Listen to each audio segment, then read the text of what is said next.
16 अगस्त 2025 के ईश्वरीय माहवा के मुरली का सार।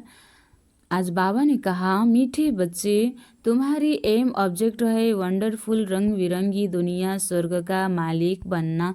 तो सदा इसी खुशी में हर्षित रहो, मुरझाया हुआ नहीं। प्रश्न, तकदीरवान बच्चों को कौन सा उमंग सदा बना रहेगा? उत्तर में बाबा ने कहा, हमें बेहद का बाप नई दुनिया का प्रिंस प्रिंसेस बनाने के लिए पढ़ा रहे हैं। तुम इसी उमंग से सबको समझा सकते हो कि इस लड़ाई में स्वर्ग समाया हुआ है। इस लड़ाई के बाद स्वर्ग के द्वार खुलने हैं। इसी खुशी में रहना है और खुशी खुशी से दूसरों को भी समझाना है। गीत। दुनिया रंग रंगीली बाबा अच्छा। मीठे मीठे सिखलदे बच्चों प्रति माता पिता बाप दादा का याद प्यार और गुड मॉर्निंग। रूहानी बाप की रूहानी बच्चों को नमस्ते। हम रूहानी बच्चों की भी रूहानी बाप दादा को याद प्यार और गुड मॉर्निंग। नमस्ते बाप दादा, नमस्ते नमस्ते नमस्ते। धारणा के लिए मुख्य सार 1 नंबर, ज्ञान रत्नों के सागर से जो अविनाशी ज्ञान रत्न प्राप्त हो रहे हैं उनकी वैल्यू रखनी है। विचार सागर मंथन कर स्वयं में ज्ञान रत्न धारण करने हैं, मुख से सदैव रत्न निकालने हैं। दूसरा, याद की यात्रा में रहकर वाणी को जहरदार बनाना है। याद से ही आत्मा कंचन बनेगी, इसलिए याद करने का अक्ल सीखना है।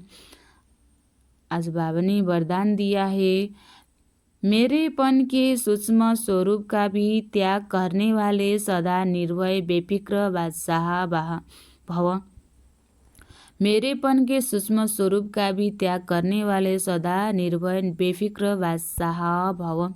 विस्तार। आज की दुनिया में धन भी है और भय भी है। जितना धन उतना ही भय है। भय में ही खाते, भय में ही सोते हैं। जहाँ मेरापन है वहाँ भय जरूर होगा। कोई सोना हिरण भी अगर मेरा है तो भय है, लेकिन यदि मेरा एक शिव बाबा है तो निर्भय बन जाएंगे। तो सूक्ष्म रूप से भी मेरे को चेक करके उसका त्याग करो तो निर्भय बेफिक्र बादशाह रहने का वरदान मिल जाएगा। स्लोगन। दूसरों के विचारों को सम्मान दो तो आपको सम्मान स्वतः प्राप्त होगा। दूसरों के विचारों को सम्मान दो तो आपको सम्मान स्वतः प्राप्त हो गया। अव्यक्त इशारे। सहयोगी बनना है तो परमात्मा प्यार के अनुभवी बनो। विस्तार। एक तरफ बेहद का वैराग्य हो, दूसरी तरफ बाप के समान बाप के लव में लवलीन रहो।